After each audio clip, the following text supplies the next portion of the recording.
কি হয়েছে? আরে বল আমাকে। আমাকে আমাকে না নিয়ে চলে গেল। আমি কত ডাকলাম, সাড়াই দিল না।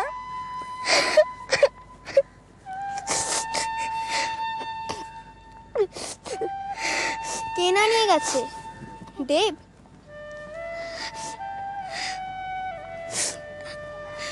তুই দেবকে চিনিস না? যতক্ষণ আর মন চাইবে না ও কারোটাকে সাড়া দেয়। এখনকার ছেলেমেয়েরা লেখাপড়া করবে, পরীক্ষা দেবে, টুকলি করবে, ধরাও পড়বে, একটু হইচই হবে, তবেই তো এই নিস্তরঙ্গ পল্লী সমাজে একটা দোলচাল আসবে নাকি? তবে দুঃখ একটাই ভাইয়া, জানো তো, আমার ছেলে হয়ে দেব কিনা নিজের টুকলি নিজে করতে পারে না, সেখানেও পারো। আপনার গজটা গেল। হ্যাঁ, গজটা গেল। আর এই লালমুখকে দেখেই তুমি যে বেঙ্গুনি হয়ে যেতে গিন্নি। ঠিক কথা চিনি।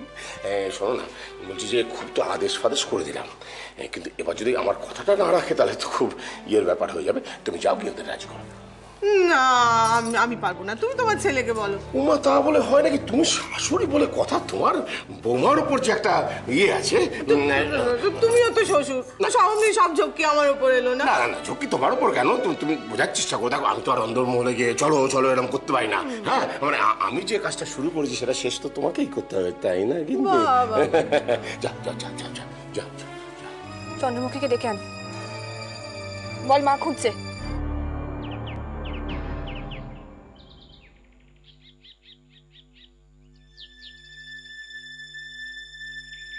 এখানে দাঁড়িয়ে আছিস একা একা?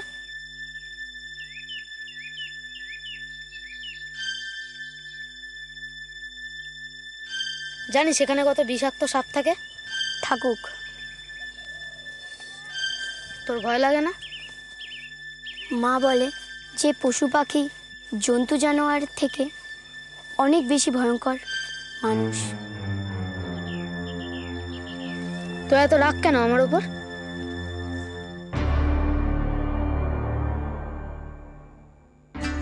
তোমার উপর খুশি থাকারও তো কোনো কারণ নেই।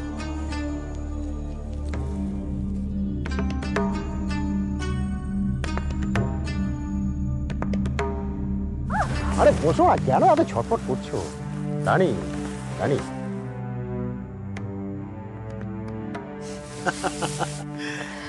চেনা মাটির গন্ধ। বাহ, তুমি এখন এখান থেকে যাও।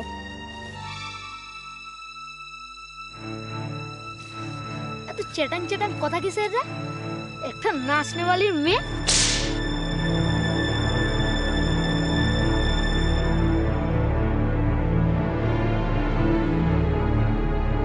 চন্দ্র, মা ডাকছে, চলে এসো।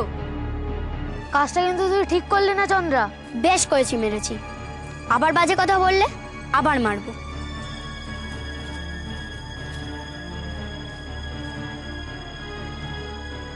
হিসেব আমি তুলবো। চুনি মেরা নাম। কখন থেকে জবর কেটেই চলেছে। সব নিজেই শেষ করবি না পরোটার জন্য কিছু রাখবি? দেবদা,